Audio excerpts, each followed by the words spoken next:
일본 유명 암호화폐 거래소인 코인체크가 12월 14일부터 거래 플랫폼에 시바이누를 추가했다고 하는데 이건 디지털 자산 시장에 큰 변화를 가져올 것으로 보여집니다.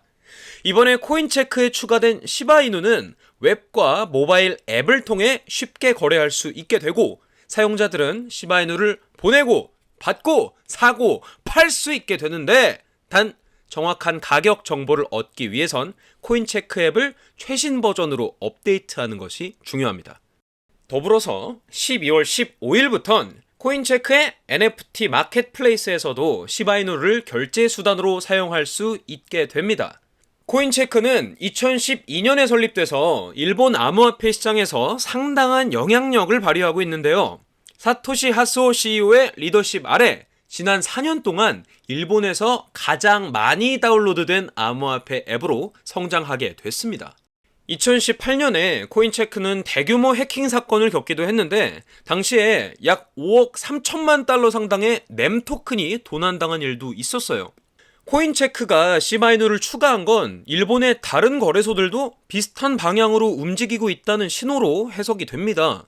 2023년 10월에는 비트트레이드가 시바이누를 추가했고 SBI VC 트레이드도 6월에 시바이누 거래를 시작했어요. 또한 OK코인 재팬도 2023년 초에 시바이누 거래를 시작했었죠.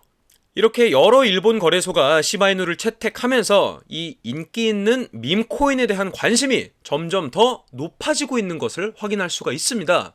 이 소식이 여러분들에게 유익한 정보가 됐으면 좋겠습니다. 그리고 최근에 비트코인 가격이 42,770달러까지 올랐는데 그 이유는 연방공개시장위원회 FOMC 회의 결과가 긍정적이었기 때문입니다. 제롬 파월 미국 연준 의장은 인플레이션 진전과 금리 인하 가능성에 대해 언급했고 시장은 이 소식에 환호했습니다. 미국의 현재 기준 금리는 5.5%로 코로나 이후의 고금리로 투자 시장에 압력을 가하고 있었는데 연준의 금리 인하 가능성 소식에 투자 시장이 활력을 얻고 있죠. 비트코인은 지난주 44,000달러를 돌파하며 올해 최고가를 기록했고 비트코인 현물 ETF 출시, 반감기! 이런 호재가 기대되고 있었지만 물가지수 발표 이후 일시적으로 하락했었어요. 이번 연준의 기조 변화로 암호화폐 투자자들은 상승 랠리를 기대하고 있답니다. 거래소에서는 테더 보유량이 증가하고 있고 이는 암호화폐 시장의 강세 징조로 해석되기도 해요.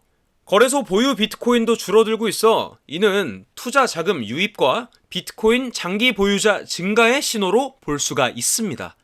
미국의 온체인 애널리스트 젤은 비트코인의 상대 강도 지수가 현재 매우 높은 수준을 기록하고 있으며 이는 추가 자금 유입의 신호라고 합니다. 과거에도 이 상대 강도 지수 RSI가 70을 넘었을 때 비트코인이 크게 상승했었죠. 비트코인 관련 호재들 역시 시장의 관심을 받고 있는데 2024년 1월 중에 예정된 비트코인 현물 ETF 승인과 4월에는 반감기가 기대되고 있고 비트코인 ETF 토큰 같은 새로운 프로젝트들도 등장했죠. 이 토큰은 비트코인 현물 ETF 승인 이런 여러 가지 이슈들에 따라서 가치가 변하는 구조를 갖고 있어요. 현재 비트코인 ETF 토큰은 스테이킹 서비스를 운영 중이며 연간 수익률이 71%에 달합니다. 사전 판매는 이미 40%가 팔렸고 이는 전체 공급량의 상당 부분이라고 하네요. 어쨌든 이 모든 것들은 비트코인, 암호화폐 시장에 대한 긍정적인 전망을 나타내고 있는데 특히 연준의 금리 인하 가능성과 기존 고금리 환경에서의 변화는 큰 영향을 미치고 있죠. 자, 구글의 흥미로운 소식이 나왔습니다. 정책이 변경됐는데 암호화폐 신탁 펀드 광고를 허용한다고 발표를 했습니다. 이번 결정이 특히 주목받는 이유는 미국 SEC가 비트코인 현물 ETF 승인을 고려하고 있다는 이 분석가들의 예측과 맞물려 있기 때문이에요.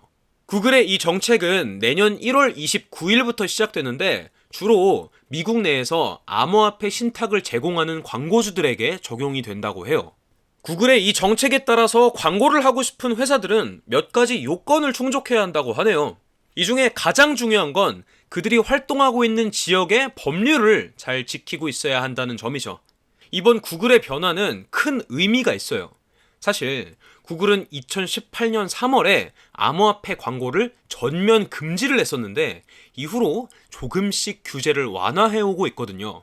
이번 정책 변경은 거대 기술 기업들이 암호화폐에 대해서 어떻게 생각하고 있는지, 태도가 어떻게 변화하고 있는지 이런 것들을 보여주는 좋은 예라고 할 수 있겠네요. 여러분들, 이 소식이 암호화폐 시장에 어떤 영향을 미치게 될지, 앞으로는 어떻게 전개될지 지켜보는 것도 흥미로울 것 같아요. 오늘도 유익한 정보가 됐기를 바랍니다. 오늘 준비한 영상 여기까지입니다. 자세한 투자 전략이나 디테일한 투자 정보 궁금한 게 있으시다면 위에 보이는 제 핸드폰 번호로 문자 하나만 보내주세요. 제가 한 분 한 분 순차적으로 연락드리고 있으니까 문자 남겨주세요. 감사합니다.